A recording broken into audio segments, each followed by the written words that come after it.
महाराष्ट्राची जीवनदायिनी अशी ओळख असलेल्या महाराष्ट्र राज्य परिवहन मंडळाची आर्थिक दुरावस्था आणि त्या संदर्भातले सगळे हे विषय अर्धा तास चर्चेच्या निमित्ताने आज सभागृहात चर्चेला आलेत। ही दुरावस्था जी काही झाली आहे याला मी कुठल्याही मंत्र्याला किंवा वरिष्ठ जे आहेत त्यांना दोष देत नाही। सुरुवातीलाच हे स्पष्ट करतो। मला माहिती आहे आपण मंत्रिपदाचा कार्यभार सांभाळल्यानंतर आपण प्रामाणिक प्रयत्न करत आहात। एसटीच्या बाबतीत आम्हाला जी माहिती मिळते त्याच्यामध्ये आपले प्रयत्न प्रामाणिक आहे, पण केवळ आपले प्रयत्न प्रामाणिक असून एसटी रुळावर येणार नाही। त्यासाठी अधिकाऱ्यांची देखील आपल्याला साथ मिळाली पाहिजे आणि ती साथ मिळावी, या अधिकाऱ्यांवरती आपला वचक असावा, यासाठी खाली काय चाललंय हे आपल्या निदर्शनास येणं गरजेचं आहे आणि म्हणून ही अर्ध्या तासाची चर्चा या निमित्ताने उपस्थित केली आहे।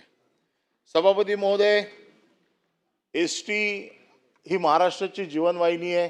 शेवटच्या घटकापर्यंत माणसाला इच्छित स्थळी पोहोचवण्याचं काम हे एसटीच्या माध्यमातून होत असतं आणि म्हणून एसटी हा सर्वसाधारण माणसाच्या महाराष्ट्रातल्या जिव्हाळ्याचा विषय आहे आणि ही एसटी जी आज खड्ड्यात अडकली आहे किंवा रुतली आहे, या एसटीला बाहेर काढण्याचं काम हे तुम्हा सर्वांचं आहे।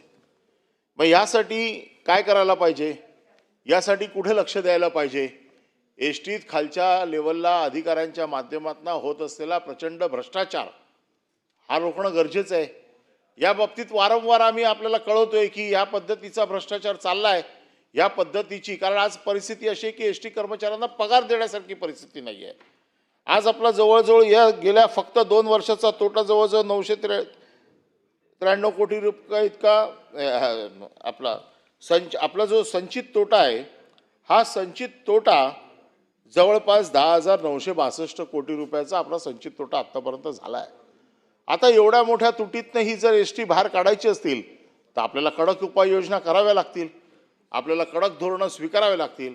पण आपण कडक धोरण स्वीकारल्यानंतर हे अधिकारी त्याला दाद देतील का, हा माझ्यासमोरचा प्रश्न आहे आणि आजचा विषय हा चर्चेचा आहे।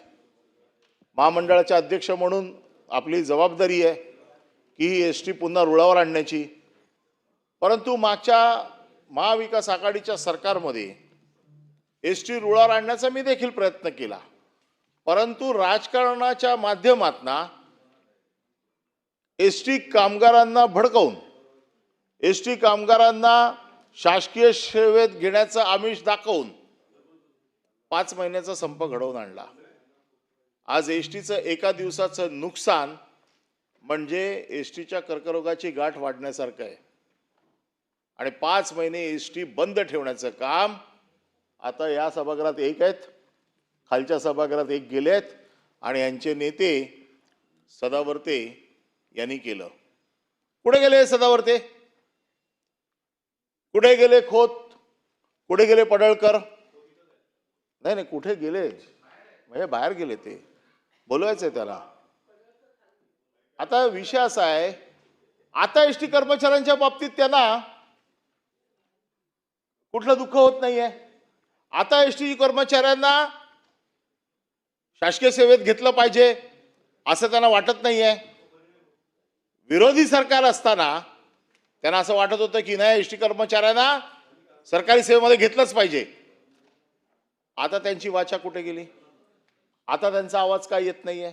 आता कुठे गेले ते सदावर्ते? डंके के चोट पे मी एसटी कर्मचाऱ्यांना सरकारी सेवेमध्ये घेणारच, सरकारी कर्मचारी म्हणून घेणार असे म्हणणारे सदावर्ते गेले कुठे? खोत गेले कुठे? आता फक्त डोळे वटारले तर ताटाखालचं मांजर होऊन गपचूप बसलेले आहेत। त्यांची तेवढी हिंमत नाही आता एसटी कर्मचाऱ्यांसाठी रस्त्यावरती उतरण्याची। नाही, मला हाक मारायचीच होती तुम्हाला। एसटीचं चाक जोपर्यंत कर्मचाऱ्यांना सरकारी कर्मचारी म्हणून घेत नाही तोपर्यंत एसटीचं चाक बाहेर पडू देणार नाही। तुमचीच गोष्ट होती। चाक फिरणार नाही. काय जाऊन तिकडे जाऊन आझाद मैदानावर झोपले काय, 15 दिवस त्यांच्याबरोबर राहिले काय. अरे करा ना आता. आता तुमचं सरकार आहे ना. काय झालं आता? आता एसटी कर्मचाऱ्यांच्या बद्दलचं प्रेम गेलं कुठे? आणि या एसटी कर्मचाऱ्यांना जर जगवायचं असेल ना तर पहिले एसटी जगली पाहिजे, मग एसटीचे कर्मचारी जगतील. परंतु एसटीच्या कर्मचाऱ्यांच्या माध्यमातून त्यांच्या गळ्यावरती सुरी फिरवून तुम्ही एसटी मारली असा माझा तुमच्यावरती आरोप आहे. एसटी तुमची नाही आहे, एसटी सर्वसामान्य माणसाची आहे.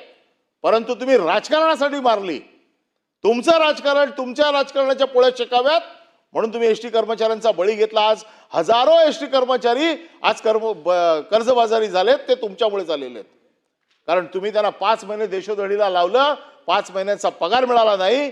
आणि तुम्हाला माहिती आहे, मला माहिती आहे की एसटी कर्मचाऱ्याला 1 महिन्याचा जर पगार मिळाला नाही तर सावकारी कर्जाकडे वळण्याशिवाय त्याच्यासमोर दुसरा पर्याय नाही आहे. आणि ह्या गोष्टीला हे जबाबदार आहेत सगळे.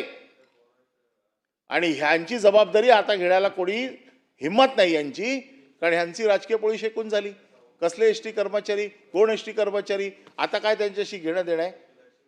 हा एक जरी विषय असला तरी एसटी नुकसानीत घालण्याचं काम जे अधिकारी करतायत यांच्या बाबतीमध्ये मी मुख्यमंत्र्यांना पत्रव्यवहार केलाय. मी परिवहन मंत्र्यांकडे माझी कॉपी पोचली की नाही मला माहीत नाही, पण मुख्यमंत्र्यांची कॉपी जी दिली होती त्याची एक प्रत परिवहन मंत्र्याकडे दिली होती. तरी देखील आज रेकॉर्डवरती सांगतो, कारण एसटी जगली पाहिजे ह्या मताचे ते आहेत. मग जगायची असेल तर एसटीसाठी काय काय करायला पाहिजे. आज आपण एसटीचा पूर्ण पगार पण देऊ शकत नाहीये अशी परिस्थिती आहे. आपण फक्त निव्वळ पगार देतोय. मागच्या अधिवेशनामध्ये त्यांच्यावरती नामुष्की आली की प्रॉव्हिडंट फंडचे पैसे न भरल्यामुळे गुन्हा दाखल होऊ शकतो, अटक झालेली आहे. आणि प्रॉव्हिडंट फंडचा कायदा तर अतिशय स्पष्ट आहे. जर कामगारांचे पैसे कापले आणि ते भरले नाहीत तर गुन्हा दाखल होऊन जो कोण संचालक असेल किंवा जो कोण प्रमुख असेल त्याच्यावरती अटकेची कारवाई होऊ शकते. म्हणजे एसटी कर्मचाऱ्यांची आज पूर्ण पैसे देण्याची देखील आमची आर्थिक क्षमता आज नाही आहे अशी परिस्थिती आहे. आणि असं असताना देखील आपण काय करतोय, एसटीच्या गाड्या, मी पण मंत्री होतो, मला माहिती आहे की काही गाड्या एसटीच्या जरूर कंत्राटी पद्धतीवर दिल्या पाहिजेत. त्याचं कारण असं आहे की काही रूट्स आपले जे असे आहेत की ज्या रूट्सवरती असं करणं आपल्याला बंधनकारक आहे, कारण गरजेचं आहे, कारण त्या गाड्या दुसऱ्याकडे परवडत नाही. परंतु एसटीचे कित्येक कर्मचारी, आज आपली स्वतःची कार्यशाळा आहे, आपण स्वतःच्या गाड्या बांधत नाहीये, आपण कंत्राटी गाड्या घेतोय. पण कंत्राटी गाड्या कुठल्या घ्यायच्या, कशा घ्यायच्या याचे देखील काही नियम आहेत, काही आहे. परंतु इकडे चाललंय काय, कंत्राटी गाड्या घेण्यासाठी अधिकाऱ्यांचं सिंडिकेट झालेलं आहे. या सिंडिकेटने 1310 बसेस खरेदी करण्याचा घाट घातला. त्या अधिवेशनामध्ये मी विषय काढला. त्यावेळेला तत्कालीन मुख्यमंत्र्यांनी सांगितलं याच्यामध्ये बिलकुल घोटाळा नाही आहे, हे सगळं बरोबर आहे, याच्यात काही चूक आहे, याच्यात या मंत्र्यांचा काही संबंध नव्हता. कारण ते यायच्या अगोदरच हा सगळा कार्यक्रम, जो काय कार्यकाल थोडा बहुत मिळाला होता, म्हणजे 2020 ओव्हर्समध्ये जास्त रन काढून गेलेले अध्यक्ष होते ना, त्यांनी कार्यक्रम करून टाकला होता. आणि ह्या 1310 गाड्या ज्या वेळेला आम्ही सांगतोय, ओरडतोय की हे कार्टल करून जे महामंडळाचं 2000 कोटी रुपयाचं नुकसान होतंय हे थांबवा, परंतु नाही, आमचं सगळं बरोबर आहे. मग ज्या वेळेला सरकार बदललं, परत नवीन मुख्यमंत्री आले, मुख्यमंत्र्यांकडे ही फाईल गेली, त्यावेळेला मुख्यमंत्र्यांनी या सगळ्याची चौकशी केली आणि मुख्यमंत्र्यांना या लक्षात आलं की हा प्रचंड मोठ्या प्रमाणात घोटाळा आहे. आणि मग आत्ताच्या असलेल्या मुख्यमंत्र्यांनी त्याला पहिली स्थगिती दिली आणि नंतर हे कंत्राट रद्द केलं. म्हणजे हे जर मुख्यमंत्र्यांच्या निदर्शनास आलं नसतं आणि मुख्यमंत्र्यांनी हिंमत दाखवली नसती तर हा 2000 कोटीचा घोटाळा हा पचणार होता, झालाच होता.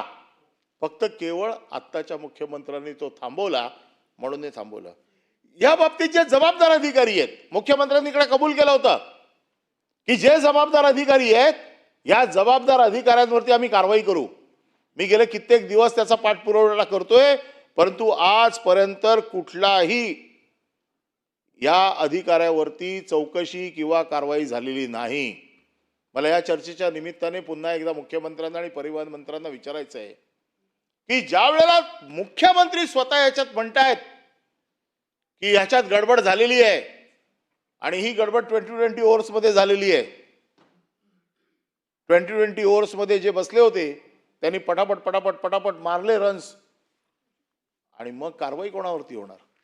ज्या अधिकाऱ्यांनी कार्टल केलं 2000 कोटीचा नुकसान एसटीला परवडणारं नाहीये. एसटी अशीच खडखडते, हॉर्न सोडून बाकी पूर्ण एसटी वाजते, फक्त तिचा हॉर्न वाजत नाहीये. अशा एसटीला 2000 कोटीचा खड्डा, 2000 कोटीचं नुकसान परवडणार आहे का? आणि या बाबतीत आपण मुख्यमंत्र्यांनी कबूल केलेलं आहे त्या चौकशीचं काय झालं याचं उत्तर मला अपेक्षित आहे. हे झालं. त्याच्यामध्ये तर नावच दिली होती आम्ही की याला कोण कोण जबाबदार आहे. याला जबाबदार डॉक्टर माधव कुसेकर उपाध्यक्ष व्यवस्थापकीय संचालक, गिरीश देशमुख वित्तीय सल्लागार व मुख्य लेखा अधिकारी, नितीन मैन प्रभारी महाव्यवस्थापक वाहतूक, नंदकुमार कोलारकर प्रभारी महाव्यवस्थापक अभियांत्रिकी. या सगळ्यांचं हे कार्टल होतं. यांची चौकशी झाली का? तुम्ही करा चौकशी. नसेल तर सांगा की हे कोणी चोरी केलेली नाहीये, या लोकांनी कार्टल केलं नाहीये. मग एक तर मुख्यमंत्री खोटं ठरतील किंवा मुख्यमंत्रींनी जो काय आक्षेप घेतलेला आहे, मुख्यमंत्र्यांनी ज्या कारणास्तव टेंडर रद्द केलंय, याचा काय तो एकदा दूध का दूध पाणी का पाणी होऊ जाऊ देत ना. तुम्ही आमच्याकडे इथे या सभागृहामध्ये, हे सभागृहाचं महत्व आहे. आज ते त्याच्या गट नेत्यांच्या बैठकीत हा विषय होणारच आहे. या सभागृहाला काय महत्व आहे की नाही?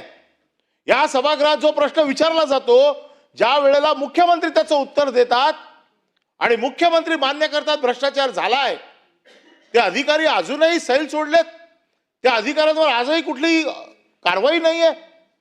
मग कशाला मुख्यमंत्र्यांच्या या उत्तराकडे महाराष्ट्राच्या जनतेने आशेने बघायचं नाही? मुख्यमंत्र्यांनी एकदा सांगितलंय 100% यांच्यावरती कारवाई होईल किंवा कारवाई होणार नाही. आमचं असं म्हणणं नाहीये की अगोदरच कारवाई करा म्हणून. आमचं म्हणणं असं आहे की चौकशी केली. मुख्यमंत्र्यांना ज्यावेळेला वाटलं की याच्यात भ्रष्टाचार झालेला आहे, गडबड झालाय, म्हणून तर टेंडर रद्द केलं. आणि जर बरोबर होतं तर टेंडर रद्द करायचं कारण काय होतं? आणि मग जर टेंडर रद्द केलंय तर त्याला कोणाला तरी जबाबदार धरायला पाहिजे. आणि तुम्ही जर आज हे जबाबदार धरलं नाही तर तुमची एसटी परत कधीच रुळावर येणार नाही, हे मी तुम्हाला आत्ताच सांगतो. हीच वेळ आहे मंत्री साहेब तुम्हाला तुमचा दरारा दाखवायची. हीच वेळ आहे यांना वेसण घालायची. कारण पहिल्या स्ट्रोकमध्येच मुख्यमंत्र्यांनी त्यांना चाप लावलेला आहे. हा चाप सैल होऊ देऊ नका. हा चाप जर सैल झाला तर कोणी तुमचं ऐकणार नाही, कोणी तुम्हाला बदणार नाही, कोणी तुम्हाला दबणार नाही. आणि हे दोन अधिकारी मैन व कोलारकर हे उपमहाव्यवस्थापक दर्जाचे अधिकारी आहेत, शासकीय आहेत. गमतीचा भाग म्हणजे महामंडळाचे सुरक्षा दक्षता खाते अशी चौकशी करते. त्यांचं इंटरनल व्हिजिलन्स जो आहे, या व्हिजिलन्सचे प्रमुख तेच आहेत. काय चौकशी करणार? जो म्हणजे जो इन्चार्ज आहे चोरी पकडणारा, तो जर चोरी करत असेल तर त्याला पकडणार कोण?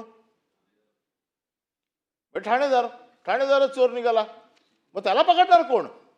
आणि म्हणून माझी आपल्याला नाही हे ठाणेकर आहेत पण सध्या ठाणेदार आहेत. नाही, हे ठाणेदार नाही, त्याच्यापेक्षा वरती आहेत. यांचा पूर्ण अधिकार आहे. आणि ह्यांना जे अधिकार आहेत या अधिकारात ते काही करू शकतात, कारण हे मंडळ हे स्वायत्त आहे. मंडळाचे अधिकार शासनाच्या अधिकारांपेक्षा वेगळे आहेत. त्याच्यामुळे त्यांनी घेतलेल्या निर्णयाला कोणी आव्हान देऊ शकत नाही. आणि म्हणून हे मुद्दे आपल्यासमोर आणलेले आहेत. आता ई बसचा घोटाळा झाला. ई बस ज्या वेळेला आपण प्रपोजल दिली, 5050 बसेस आपण घेतोय असं आपण ठरवलं. आपली कंडिशन काय होती? टेंडर कंडिशन की याच्यामध्ये बस उत्पादक आले पाहिजेत. आले का बस उत्पादक? कोणासाठी टेंडर काढलं तुम्ही? टेंडर काढलं तुम्ही बस उत्पादकांसाठी, कारण बस उत्पादकांकडनं डायरेक्ट जर खरेदी केल्या तर आपल्याला कन्सेशन मध्ये मिळणार. भाई सगळा घाट घातला कोणासाठी? 5500 बसेस म्हणजे काय कमी ताफा नाही. अशाच आपल्या फक्त आता 12-13 हजारच बसेस राहिलेत. मला वाटतं 12,000 पण पूर्ण चालत असतील क्षमतेने, याच्या बाबतीत मी साशंक आहे. पण त्याच्यात 5,000 बसेस नवीन घ्यायचा आहे.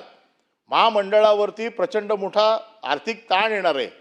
शासन महामंडळाला मदत करताना किती आकडता हात ठेवतं हे मी बघितलेलं आहे. आणि अशा वेळेला 5,000 बसेस घेण्यासाठी जर शासन पैसे देत असतील तर शासनाच्या प्रत्येक पैशाचा हिशोब, शासनाच्या प्रत्येक पैशाचं दायित्व, शासनाच्या प्रत्येक पैशाची जबाबदारी ही महामंडळाचे अध्यक्ष म्हणून आपल्याकडे आहे. आणि मग 5,050 बसेस कोणासाठी घेताय आपण? तर ओलेक्ट्रा कंपनीसाठी. ही ओलेक्ट्रा कंपनी स्वतः बस बनवते का? नाही बनवत. ही चायनावरनं बस आणते, स्वतःचं स्टिकर चिटकवते आणि तुम्हाला देते. किती हजार कोटीचा घोटाळा होणार आहे हा. आणि आम्ही सारखी त्याची चौकशीची मागणी करतोय की हे फक्त ओलेक्ट्रासाठी चालू आहे, हे फक्त ओलेक्ट्रा कंपनीला टेंडर मिळावं याच्यासाठी चालू आहे. का चालू आहे ओलेक्ट्रा कंपनीला? असं का ओलेक्ट्रा कंपनीच्या बाबतीमध्ये प्रेम आलं? तर महामंडळाचं EPKM आपल्याला उत्पन्न 54 रुपये आहे याची पूर्ण कल्पना असताना आपल्याला माहिती आहे की पर किलोमीटर आपल्याला 54 रुपये मिळतात. मग 54 रुपये मिळतात तर आपण कॉन्ट्रॅक्टरला देतोय किती? 78 रुपये. 54 रुपये आपलं उत्पन्न आहे, आपण देतो 78 रुपये. कुठलं हे प्रेम? कुठल्या टोकाला? आणि सगळ्या देशामध्ये आपला हा रेट जास्त आहे. म्हणजे प्रत्येक किलोमीटरच्या मागे 24 रुपयाचा तोटा. अगोदरच 10,000 कोटीचा संचित तोटा आणि पुढच्या 10 वर्षासाठी एसटी पूर्ण नेस्तनाबूत करण्याचं काम. म्हणजे पुढच्या 5 वर्षामध्ये एसटी नावाचा प्रकार महाराष्ट्रात होता हे आपल्या मुलांना आपल्याला सांगावं लागेल. कारण प्रत्येक किलोमीटरला 24 रुपये नुकसानीत घालतात एसटी. प्रत्येक किलोमीटरला 24 रुपये जर नुकसानीत गेली, काय ही एसटी उभारी घेणार? कशी घेणार? याला जबाबदार कोण? याला कोणतरी विचारणार आहे की नाही? आणि ह्या बसेस कुठे धावणार आहेत? चांगल्या रूटवर नाही धावायच्यात. या रूटवरती सगळ्या ज्या रूटला कोण विचारत नाही, ज्या रूटला म्हणजे कदाचित तुम्हाला पॅसेंजर नाही मिळाले, तुम्हाला ही सगळी व्यवस्था करायची आहे. त्याच्यामध्ये त्यांच्या चार्जिंगची व्यवस्था करायची आहे. जिथे चार्जिंग अवेलेबल नाही अशा रूटला पण जातील. आणि 200 किलोमीटर चालवता येईल अशी आपली साधारण चार्जिंगची आजच्या तारखेला परिस्थिती आहे. तरी देखील 400 किलोमीटरचे 78 रुपये द्यायची हमी आपण त्यांना दिलेली आहे. 200 किलोमीटरची आपली क्षमता आहे चार्जिंगची. आपण त्यांना देतोय किती? 400 किलोमीटर पर बस आपण 78 रुपयाच्या हिशोबाने देतोय. सरनाईक साहेब, आपल्याकडनं अपेक्षा आहे. हे काय चाललंय? 78 रुपये आपण त्यांना देतोय जिथे आपलं उत्पन्न 54 रुपये आहे. 200 किलोमीटर चालेल की नाही आपल्याला गॅरंटी नाही. आता तुमच्या गाव खेड्यामध्ये समजा मी पाठवली तिकडे कुठेतरी एसटी, तिथे चार्जिंगची व्यवस्था वेगळी नसेल, गाडी उभी राहिली तरी तुम्हाला 78 रुपयाच्या हिशोबाने 400 किलोमीटरचे पैसे द्यायचे. हे कॉन्ट्रॅक्ट मध्ये कोण तपासतंय? कॉन्ट्रॅक्ट कोण अधिकारी आहेत हे ज्यांनी या गोष्टी मान्य केल्या? कशाच्या आधारावरती केल्या? तुमची काही इंटरनल ऑडिटची टीम आहे की नाही? हे कोण तुम्हाला सांगत नाहीत की हे नुकसानीचे धंदे करू नका म्हणून? हे नुकसानीचे धंदे तुम्ही जाणून बुजून करताय. एसटी तुम्ही स्वतःहून खड्ड्यात घालताय.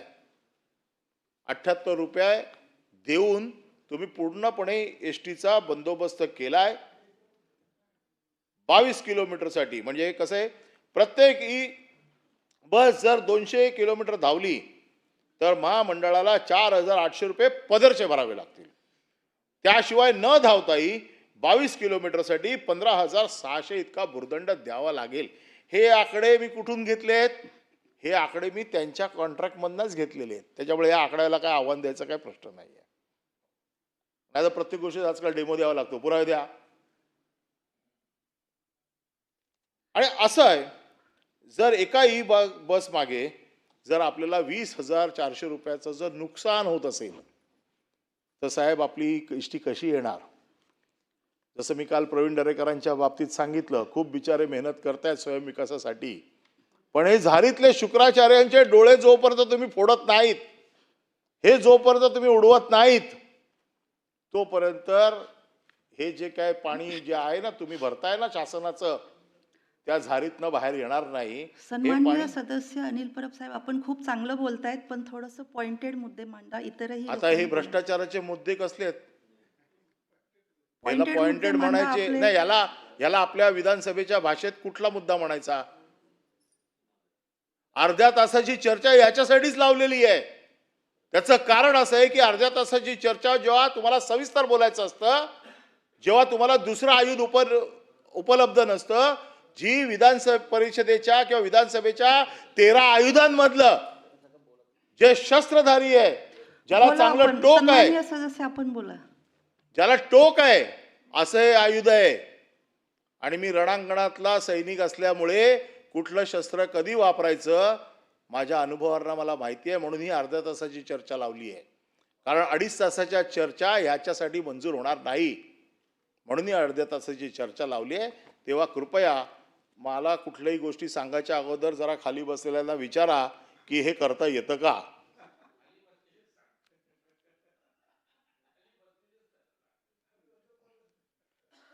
आणि म्हणून भ्रष्टाचार रोखणं गरजेचं आहे, अनियमितता रोखणं गरजेचं आहे, आणि हे काम साहेबांना करायचं आहे. आमचं एवढंच म्हणणं आहे. कारण शेवटी उत्तर कोणाला द्यायचं आहे? उत्तर त्यांना द्यायचं आहे. कोणी एमडी किंवा कोणी उत्तर द्यायला येत नाही सभागृहात मंत्र्याला जबाबदार धरलं जातं. आणि मग अशा वेळेला ह्या सगळ्या गोष्टींची चौकशी करून जे नुकसानीला कारणीभूत आहे, ज्याने नुकसान केलेलं आहे, ज्याने या नुकसानाला खतपाणी घातलंय, या सगळ्यांवरती कारवाई व्हायला पाहिजे. आणि म्हणून या सगळ्या गोष्टी करताना आता साधी गोष्ट आहे, आपल्याकडे 19,000 यांत्रिकी कर्मचारी आहेत आणि 50,000 साधारण चालक आहेत.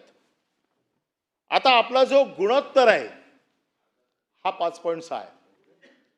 म्हणजे देशामध्ये सगळ्या बाबतीत जिथे जिथे नुकसानीचं खातं आहे ना, जिथे जिथे नुकसान होऊ शकतं, या सगळ्या नुकसानीमध्ये आपण नंबर 1 ला आहोत. त्यांचे रेटिंग जे आहेत ना, आता हे गुणोत्तर किती असायला पाहिजे? तुम्ही गुजरातचं काढा, तुम्ही मध्य प्रदेशचं काढा, तुम्ही दिल्लीचं काढा, तुम्ही बँगलोरला जाऊन आला होतात, बँगलोरचं काढा. बँगलोरचे बस स्फोट कसे आहेत ते तुम्ही बघितलेले आहेत. तुमचा उद्देश खूप चांगला आहे की बस स्फोट चांगले झाले पाहिजेत, लोकांना सर्व्हिस झाली पाहिजे चांगली. परंतु हे करत असताना म्हणजे तुमची इच्छाशक्ती मारण्याचं काम हे लोक करतायत. तुम्हाला असं वाटतं की बँगलोर सारखा बसस्फोट असायला पाहिजे, गुजरात सारखा बसस्फोट असायला पाहिजे. होऊ देणार आहेत का हे लोक?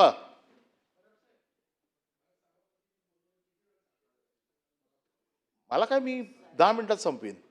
नाही, आपल्याला जायचं असेल तर मी पण येतोच आहे, चला.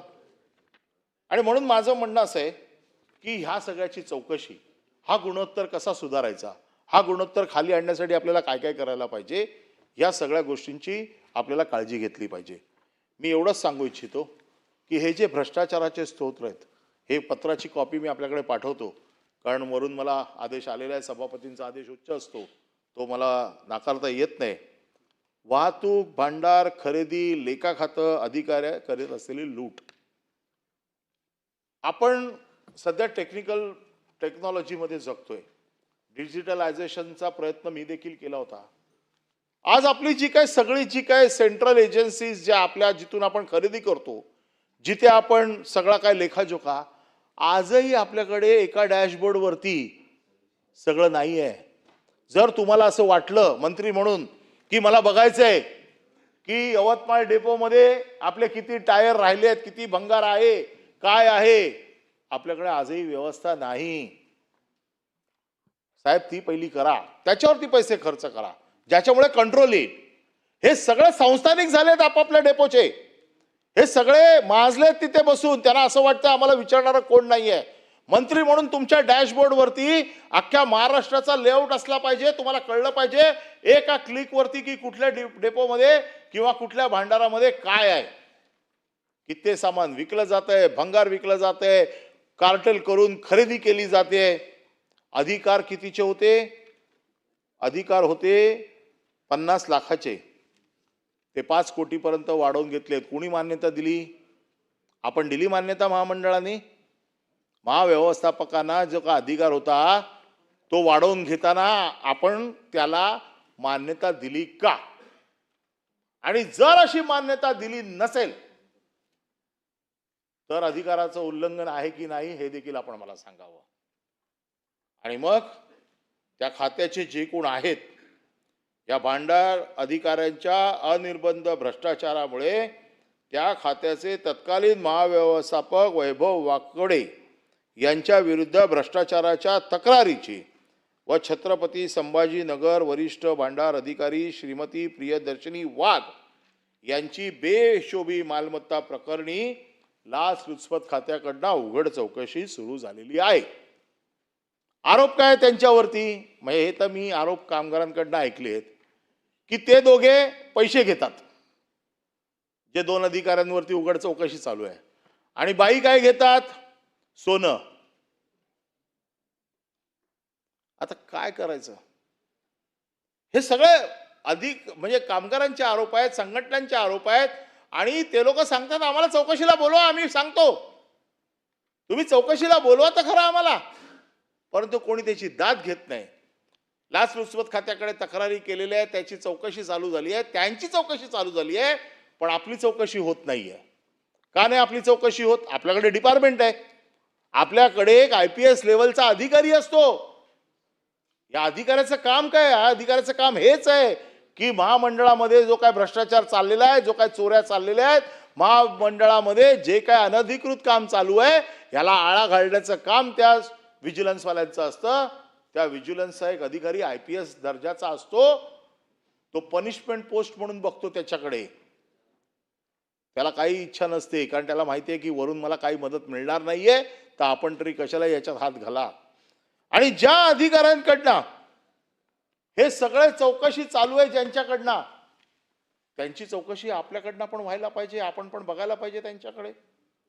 म्हणजे कित्येक मशीनची कृष्णा टूलची 10 लाख रुपयाची मशीन फाउंडेशनसाठी घेतली, स्क्रॅपमध्ये पडल्यात. अशा 10-10 लाखाच्या कित्येक मशीन वेगवेगळ्या डेपोमध्ये स्क्रॅपमध्ये पडलेले आहेत.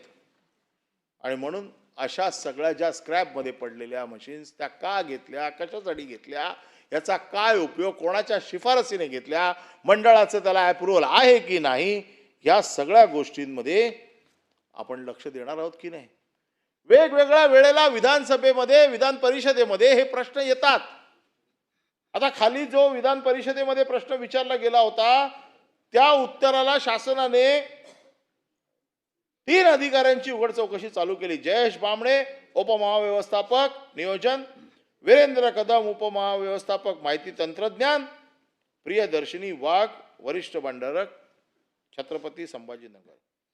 यांची चौकशी पुन्हा एकदा सांगतो, खालच्या सभागृहात देखील मागितली गेली, या सभागृहात देखील मागितली गेली.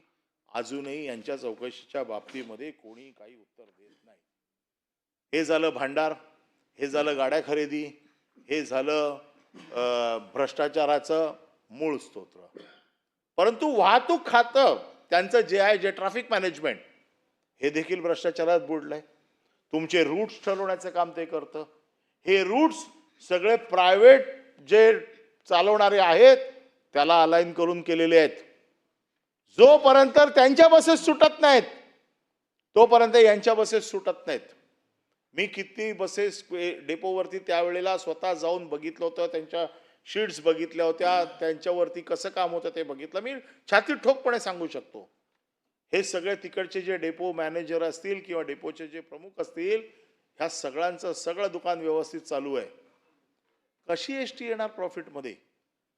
आणि त्याच्यात मग आहेतच खोतसारखे बसलेले, जर कुठे रुळावर येत असेल तर परत ढकलायला. आणि म्हणून वाईट काय वाटते, ठीक आहे माझ्या खात्याला बदनाम, म्हणजे त्यावेळेला मी मंत्री होतो म्हणून तुम्ही काढा ना माझ्यावरचा राग, माझ्यावरती बोला, माझ्यावरती काय आरोप करायचे ते करा. त्या ST कामगारांचा बळी घेतलाय तुम्ही, ते जीवानीशी गेलेत. उद्या ST जेव्हा बंद होईल ना तेव्हा ते तुमच्या नावाने बोटं मोडणार आहेत, माझ्या नावाने नाही. नाही, रागचा प्रश्न नाहीये. ज्या पद्धतीने 5 महिने तुम्ही बंद केलं ना त्याची आज आपण फळं भोगतोय.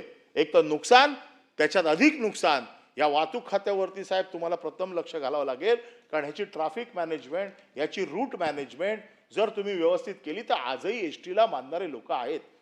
आपण काय समजतोय, एस टीचे ग्राहक कोण आहेत सध्या? सगळे लाभार्थी, 50% वाले, 75% वाले आणि फुकटवाले. सरकारच्या योजनांमधनं जेवढे लाभ घेत आहेत ह्या लाभार्थींवरती आज एस टी चालू आहे. एस टी सर्वसाधारण माणसाला खेचण्यासाठी, सर्वसाधारण माणसाने एस टी मध्ये यावं याच्यासाठी एस टी मध्ये काय प्रयत्न चालू आहेत हे फार महत्वाचं आहे. जरा सगळ्या इन्चार्जना बोलवा आणि त्यांना विचारा की काय काय. तुम्ही एक चांगला विचार मांडला होता जो मला पटला, की जो डेपो प्रॉफिट करेल, जो डेपो चांगलं काम करेल त्यांना आम्ही इन्सेंटिव्ह देऊ. चांगलं काम करणाऱ्याला तुम्ही नक्की शाबासकी द्या. जसं तुम्ही इन्सेंटिव्ह देऊ असं सांगितलं, तसं वारंवार डेपो नुकसानीत घालणाऱ्या अधिकाऱ्याला देखील कारवाईच्या कक्षेत तुम्ही घ्या, ही माझी आज तुमच्याकडे मागणी आहे. आणि म्हणून एस टीचं हे सविस्तर मांडणी करताना एस टीला चारही अंगाने बघावं लागेल. एक, भ्रष्टाचार थांबवावं लागेल, कर्मचाऱ्याची कामक्षमता वाढवावी लागेल, तुम्हाला त्यांचे रूट्स मजबूत करावे लागतील आणि नवीन गाड्या आणताना भ्रष्टाचार बंद करावा लागेल. एस टी मध्ये हे जे काय आंधळ दळतंय आणि कुत्रं पीठ खातंय, ही जी काय परिस्थिती आहे ही तुम्हाला नवीन अध्यक्ष किंवा नवीन मंत्री म्हणून हे तुम्हाला खांद्यावरती उचलावंच लागेल. हे ओझं कठीण आहे, शिवधनुष्य, पण तुम्ही उचलाल असा मला विश्वास आहे. म्हणूनच म्हटलं नाही, तुमचे पण आहे, तुम्ही बोलले तर नाही बोलणार नाही. कारण त्याचं कारण असं आहे, अर्थ खात्याच्या मदतीशिवाय होणार नाही. पण तुमचे संबंध जे काय आहेत त्यांच्याशी ते वापरा आणि आणा पैसे एस टीला. तुम्ही आणलेत तर नक्की, पण नुसते पैसे आणून हे तुम्ही आणाल पैसे, हे सगळं पडलेलं पीठ कुत्रं खाऊन जातील. आणि म्हणून तुम्हाला पैसे जरी आणले तरी हे जे काही लिकेजेस आहेत हे बंद करण्याची जबाबदारी तुमची आहे. आणि म्हणून तुमच्याकडनं मी आता सगळेच विषय नाही पण माझं पत्र तुमच्याकडे पाठवतो, त्याच्यात सविस्तर सगळं आहे. अर्ध्या तासाची चर्चा आहे. आपण मला अर्धा तास दिल्याबद्दल आपले मनापासून धन्यवाद मानतो आणि मी अपेक्षा करतो की या मंत्र्यांकडनं की यांनी एस टीचा कारभार आता स्वतःच्या हातात घ्यावा. या अधिकाऱ्यांच्या हातात ठेवून तुम्ही जर स्वप्न पाहत असाल की ही एस टी चांगली धावेल तर ही धावणार नाही. तुम्हालाच त्याचं सारथ्य करावं लागेल, तुम्हालाच चालवावी लागेल आणि तुम्ही जर व्यवस्थित चालवली तरच महाराष्ट्राच्या जनतेला न्याय मिळेल असा विश्वास व्यक्त करतो आणि आपल्याकडनं या सगळ्या गोष्टींची पॉझिटिव्ह उत्तरांची अपेक्षा करतो. धन्यवाद. सन्माननीय सदस्य